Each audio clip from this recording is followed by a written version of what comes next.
I start from the beginning? I will start from the beginning again because I'm not too sure. Okay, perfect. I think we didn't hear too much. Yeah. Okay. So just for the recording's sake, I will say that we are very happy to welcome Sam Chilton here to talk about esoteric creativity. And Sam's been in the creative arts for well over a decade and is probably most well known in the Heathen community for the sculptures that she makes of different gods and goddesses. So now feel free to take it away. Thank you. And hopefully we won't encounter any issues going through this, going through my iPad here.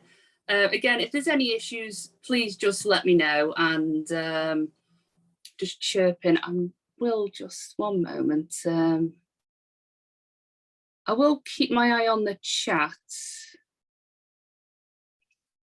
Just if there's any issues, just let me know. But hello. Will do, but you're sounding wonderful now, so I think we'll be good. Great. Okay. So my name is Samantha Chilton. I'm better known as SJ Chilton for my online stores. I am a professional fine artist who specialises in heathen and pagan and esoteric themes.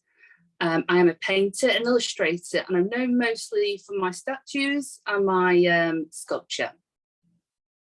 And today I'm going to talk to you about creativity and how it can aid you into getting to know the real you, and in turn, opening the door into understanding your subconscious. And further on for that, it could be opening the door to potential outside sources and influences which can inspire and guide you. And I understand everyone here has their own beliefs and practices. I know a lot of you are heathen, you might be saying pagan, but for the sake of keeping things simple, when I'm referring to those practices, I'll be just using the word spiritual. So, creativity. It's a powerful method of self-expression, and it helps us to get in touch with our deepest thoughts and feelings. It reveals aspects of ourselves which we don't consciously recognise. It is a powerful tool for self-understanding, self-awareness, and for spiritual growth. Art can be a spiritual practice, and as I'm going into all of this, you will realise that actually you can use both creativity and spirituality, and they will just both relate exactly the same to the following quotes I'll just tell you. You'll realise that as I go along. And art can be a spiritual practice. It is an important tool for exploring our connections to the world around us and with a spiritual source, potentially a spiritual source. We can manifest what subconscious feelings and inspirations we have into a physical object, which is beautiful when you think of it like that. Spirituality is a process, first and foremost, of getting to know your deeper self. It's getting to know what is bigger than you. Creativity is a healing practice. There are scientific studies to prove that it reduces stress. It's a powerful method of self-expression, and it can help us to access our deepest feelings, thoughts, and emotions. We use creativity in understanding ourselves, in turn helping to heal ourselves. There's just such a strong link between both of these practices. And I want to just define both terms now. And I know that you're probably fully aware of what both terms mean, but I will just very briefly define them both. Creativity is the use of imagination or original ideas in order to create something. Spirituality, or how it applies to you, relates to deeper feelings and beliefs. When we talk about these two terms, we refer to the physical and metaphysical. The bridge between them both is where I would find what I call spiritual creativity. We are creating a physical object which can be inspired from a spiritual source. It is the link between our physical selves and our deeper selves. Being artistic and creative is accessible to everyone. One of the most important processes when it comes to creativity is all about the process, the cycle, being comfortable with the barriers in the process which we encounter on the way. And you might be saying to yourself, I'm not an artist, how do I do that? But there are hundreds of forms of creativity. You can paint, draw, sculpt, those are the main things people might think of. But there's also creativity found through writing, dancing, singing, cooking, knitting, gardening, acting. There's just, creativity is everywhere. You might not realise it.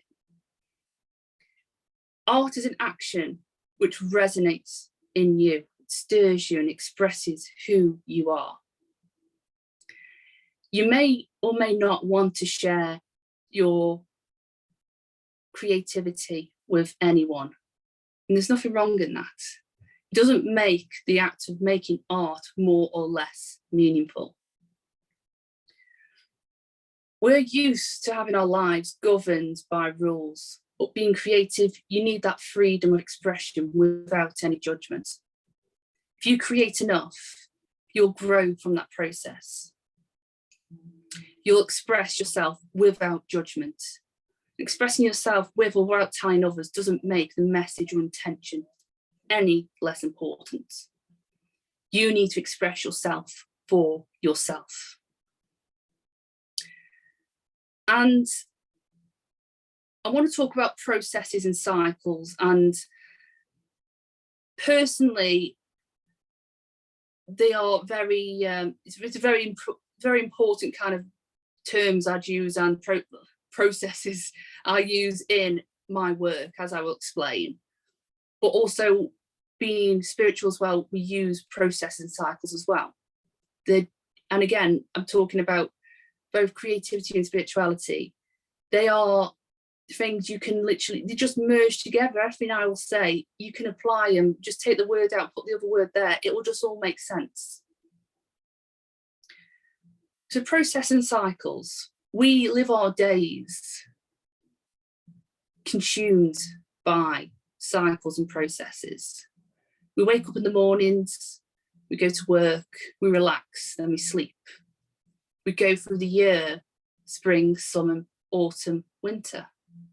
We are conceived, we are born, we die.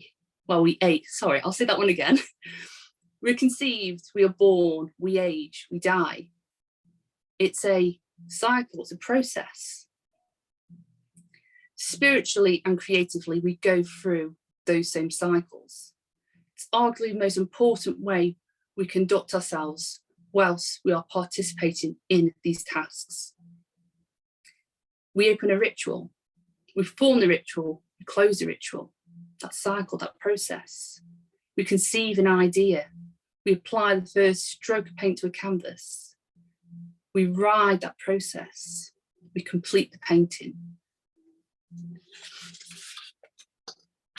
This is the part where I want to talk about some of my work, and seeing as we've got a few technical issues, I will have to try my best to explain them as best as I can, really. And the only way I think I can do this is by, I'd usually do a screen share about this point to say, to show you what I'm doing, what I wanted to show you, but unfortunately I can't really do that because I haven't got the images on here. However, what I will do is, if you give me one moment, I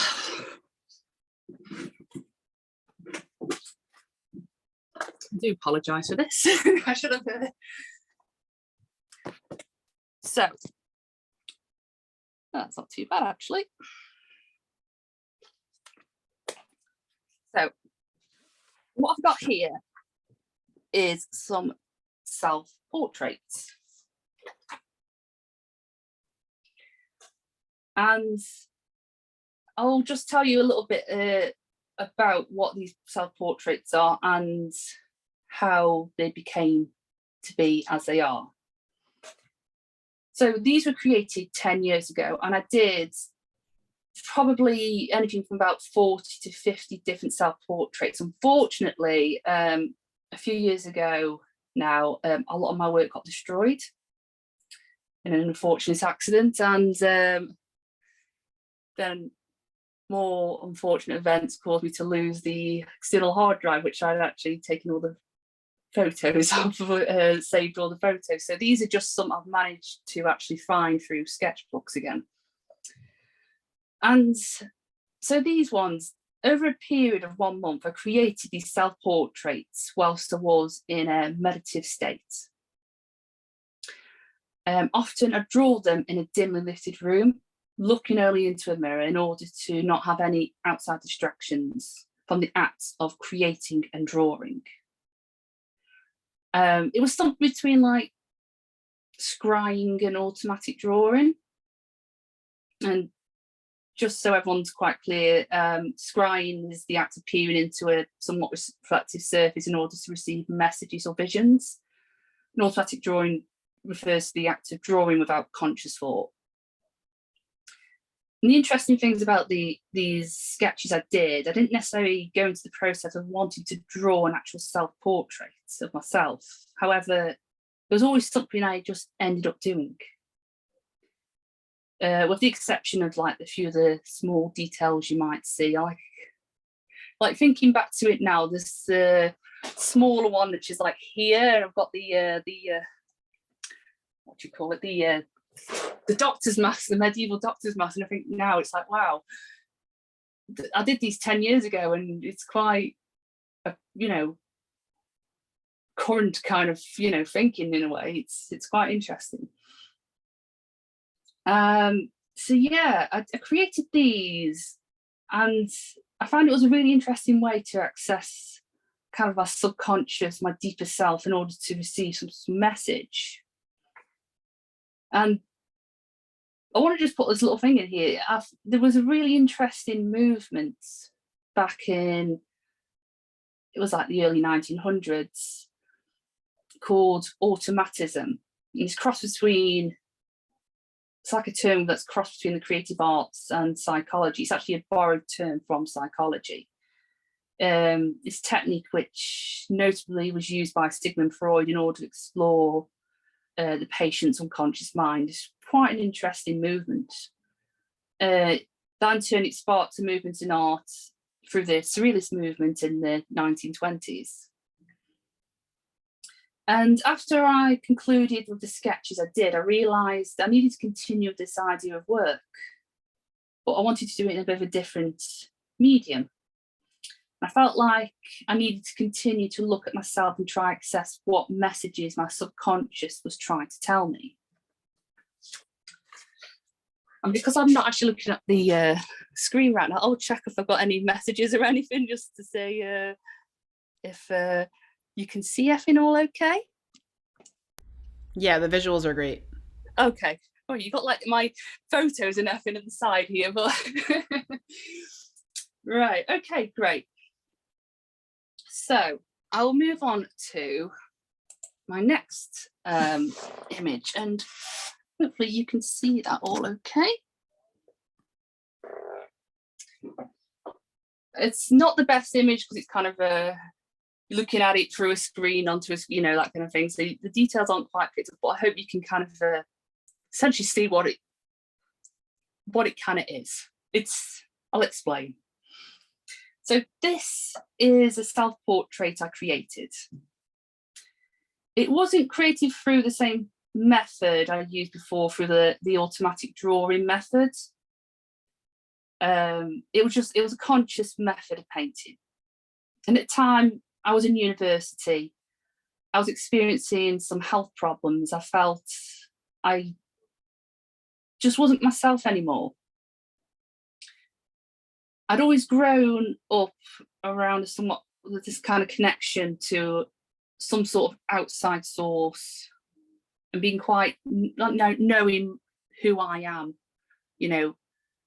knowing my emotions, my feelings. And at the time it was just kind of like a complete block. And was very much an artist block as well there, which is, I was studying fine art at university. It's not the best time to have an artist block.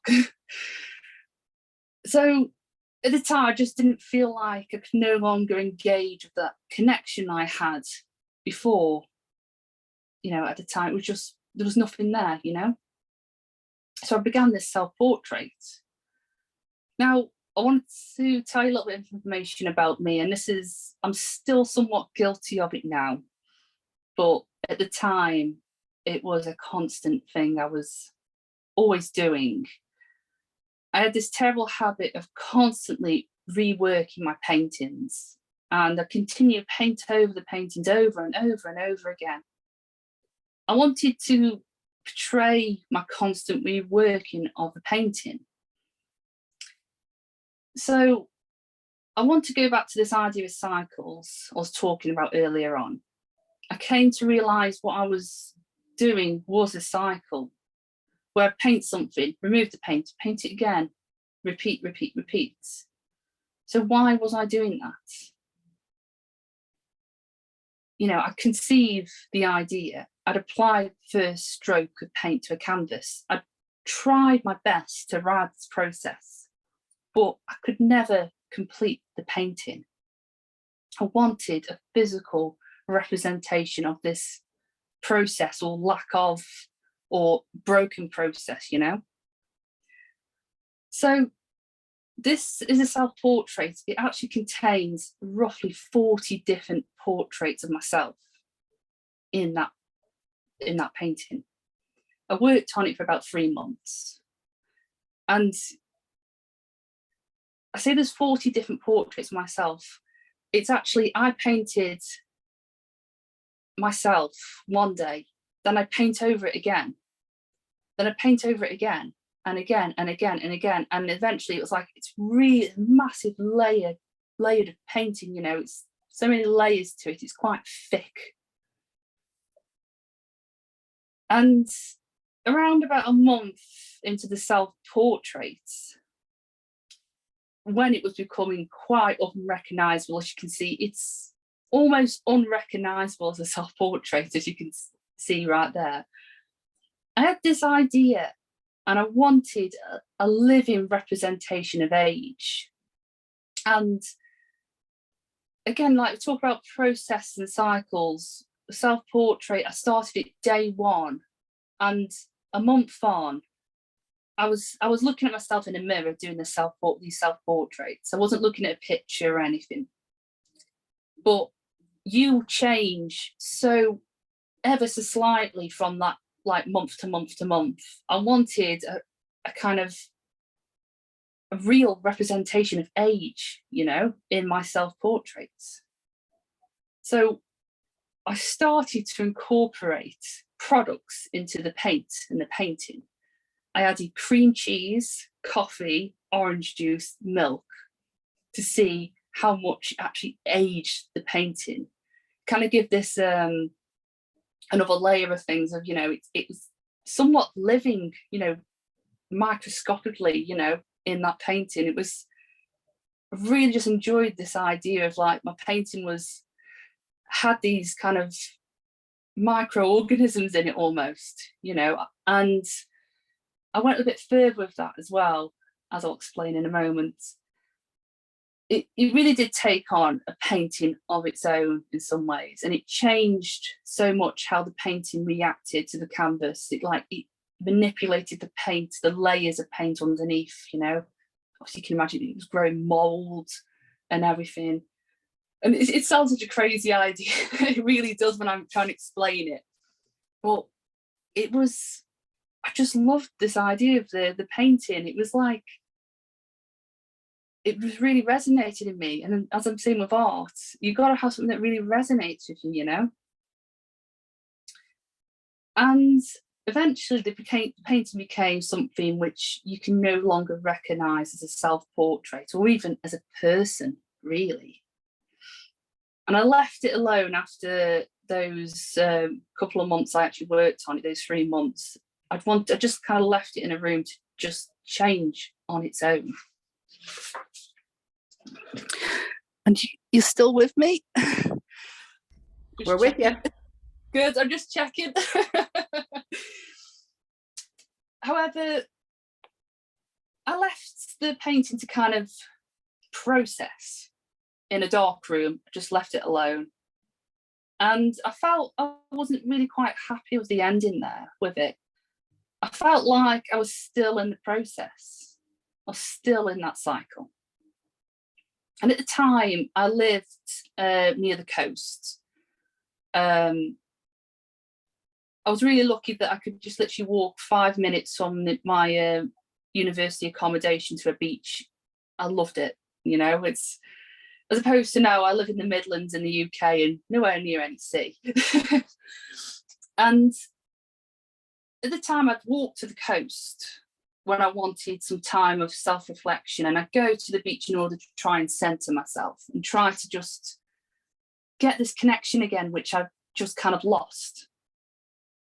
You know, the sea is symbolic of our state of mind. It's a place of life and death, thrives. You know, sea life thrives in it. It destroys it. You know, it's so symbolic, spiritually and creatively. It just felt like the perfect place for me, really, to try and just be, really, you know. So I took the painting to the sea. I wanted to take it to the sea, and I symbolically said goodbye to the painting. I placed it in the sea water. And in a matter of words, it was like the death of the painting. And it was the ending and the completion of the painting. You know, it's like that idea of, you know, people being buried at sea, you know, things like that. It's just a place of life and death, really. And I felt like it was the end of a cycle. Just felt like I could never overcome. You know, it was somewhat this kind of cycle of life. The painting was the cycle of life. The idea was conceived. I bore the first stroke of paint. I aged it through the act of painting and introducing those products into it. And it died once I gave it to the sea. And in that process, I opened myself up. It just really opened me up again, you know. And as cliche as it was, things just started to make sense again. And I felt that spiritual connection again. And when I look back to that now, I've always had a relationship with Ron, the goddess Ron, and I felt like at the time I didn't really know anything like talking about like Norse gods, goddesses, and I think back to it now, and she was there in a way. And I've always had this relationship with her, despite not living anywhere near the sea. She's kind of a figure that is always there when I'm doing my work. And like I said, just kind of letting this painting finish, you know, finishing this cycle, you know, it just opened my world back up, you know, and things just started to make more sense again, you know. So yeah, that was my self-portrait. And what was really interesting as well, I finished the painting and I just I left it alone again.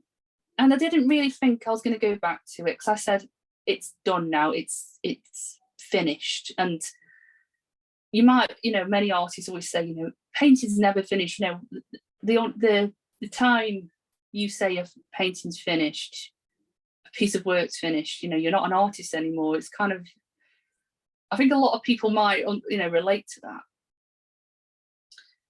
And yeah, I left the painting alone, and it was maybe about 4 or 5 months later, I came back to it. I kind of had it in storage. I came back to it, and it changed so much more than what it was when I'd last seen it those several months beforehand. And it was just so interesting how it almost had an afterlife, you know, and it was just such an interesting kind of idea, like I say, talking about life and processes, the creative process, the spiritual process and cycles, you know. it almost had its own life after it died. And it continued to kind of change quite a bit for a couple of years, because I think just various factors and keeping it in different places of storage, it kind of, obviously the different temperatures, different environments, it just changed the painting. It was just such an interesting thing. It was just like this metaphorical afterlife in a way. And it's only like the last probably about 4 years, it's actually stopped actually changing. And I will say everyone hated this painting because it stank. So my art stinks, and I love saying that, my art stinks. You mean like literally or figuratively? I like to say it's figuratively, but it's literally, it does stink. I love saying that. I love saying my art stinks. That just adds another dimension to it, though. It's actually kind of cool too. Yeah, and I love it. I love it. Just like I say, it does add another dimension to it, doesn't it? It's great. And yeah, it's only the last couple of years it's starting not to stink. And I will turn you around now. I'm going to see all of my stuff all around me, and actually you can see the paintings right there, and it does smell a little bit even now, but it doesn't smell as bad as it once did. So yeah, that was my self-portrait. And I want to just kind of finish off with kind of a few little ideas, and kind of, some people might be going through this kind of same place I was about 10 years ago. Well, it's a little bit more than 10 years ago, when I was in university and I was experiencing these health problems. You might be having mental health problems, physical problems, illnesses, and you go through blocks, and it's awful. It really is. And even now, I go through some periods of, like, with mental health where I can't do work, and I just hope that some of the things I'm going to talk about and what I have spoke about kind of might help you a little bit in to kind of overcome things. And I want to talk to you about, like you say, emotions. When it comes to like mental health and physical health, emotions obviously play quite a lot into how you've, with everything, you're not going to feel great, And I want you to think of a negative emotion and imagine it stuck in a jar. And imagine that jar is your head. And by being creative, you're unscrewing the jar and applying an emotion, your feelings on, you're applying it to a creative output. You're applying what you're feeling subconsciously into a physical object, And through the process, you're addressing the issue, and you're no longer overwhelming. It's no longer going to overwhelm you with its invisibility, Emotions do affect our mental state of mind, and they affect our feelings, thoughts, and behaviours. We know this. And they're often intertwined with mood, temperament, personality, creativity. We all have a constant awareness of our emotions, and we recognise they affect our daily actions. But I want to talk to you about a few things you can do. If you're thinking, I'm not a creative person, and I'm saying everyone is creative, trust me, you might not think it, but you are, or you might be going through a bit of a block. You can't quite have these connections. And these are just really simple things that I'm sure a lot of you have maybe used these, but try them again, and where do you start? And being creative is in us all. Before we create anything, there's an intention behind it. There is a conscious decision. It's a conscious decision from an inspiring thought.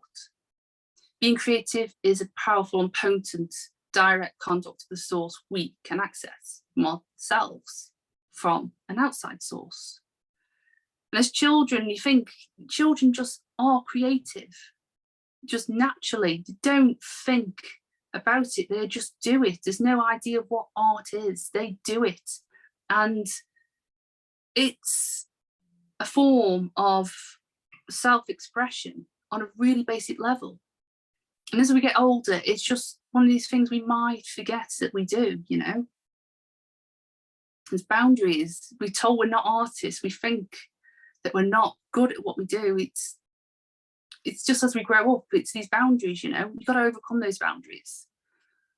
Simple exercise I'll recommend. And I'm sure, again, a lot of you may have done this, but try just change it up a little bit, is just keeping a notebook on you or a sketchbook. Just keep it on you 24/7. And if you feel inclined or inspired, just doodle or write something, or even go a little bit further than it. You know, if you're, say, a dancer, a singer, record it. Whatever comes to you, record it. And you want to have a diary of what you've done and what you're doing. You want kind of a record, because you want to look back on those records, and you might start picking up little things here and there you don't necessarily even recognize as anything, just nothing, but you've got a record, and over time you might see these patterns, and you might see how these patterns kind of just is that kind of key to having those connections again, you know. If you're looking for you're asking for an answer, you know, you're asking for some sort of guidance, again, record yourself, write it down, doodle it. You know, if you cook it and write down your recipe, what took you to putting those ingredients into what you're cooking. It's all about creativity, and it's recording and finding those connections and tapping into those connections, you know. Meditation, we all know meditation, and it is a fantastic tool for aiding artistic intent. And me personally, I'm not really one who meditates. I will freely admit that. I can meditate, however, I'm very distracted when I'm meditating. And personally, with inspirations, a lot of it comes from dreams. I write down those dreams. The statues I do, a lot of what I do as statues, they come through dreams and inspiration. And, you know, I do get these inspirations through the day, and I will write them down. And it's like, it's knowing what they look like to me. And this is why I do the statues I do. You know, you want to kind of, I suppose, with meditation and dreams, sleeping and having dreams, it is tapping into the subconscious self, creating something. Whilst in a meditative state is a great way of channeling the energies as well. Similar to what I say when I was doing these automatic drawings, trying to get these messages and stuff. It's get yourself into these states and, you know, draw and sing, dance. I wouldn't recommend cooking whilst in that sort of state, because it's a bit dangerous, you know, but you know what I mean. As long as you're safe. Yeah, writing's great as well. Write, and in an automatic kind of writing way, meditative writing, it's fantastic. I want you to think about the intention, and whenever we talk about intention when it comes to like rituals and stuff, intention is very important. And what do you want to invite in? What do you want to ask? Don't go into being creative without having intention. You don't go into anything on a spiritual level without intention. So always think about the intention. Ask those questions. Ask for the guidance, you know. You know, things like, if you feel inspired to just start singing, or if you're doing a task and it's really hard for you and stuff, and you're a singer, sing through it. And, you know, you're asking for this kind of bit of a push from an outside source, it's going to help. You know, I'm not saying it's going to help all the time, but it can help. And it's just, you got intention there. You want to get through this task, sing it. If you want to dance it, you know. Just do whatever creatively kind of is valid for you, you know. I just want to end with creativity and spirituality are both instinctual and primitive forces, and they resonate in us all.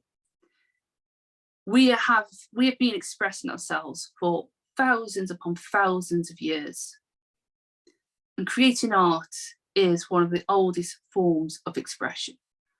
We can all do it. You just need to find what fits with you, you know. And again, I go back to this idea of, you don't need to tell people what you're doing. Just do it. If you want to tell people, there's nothing wrong in that at all. There's nothing wrong in not telling people. You do it for you. You know, just do it. And that's all I'm going to say. And I'm kind of just going to end it with, just go out and get a paintbrush and just go mad.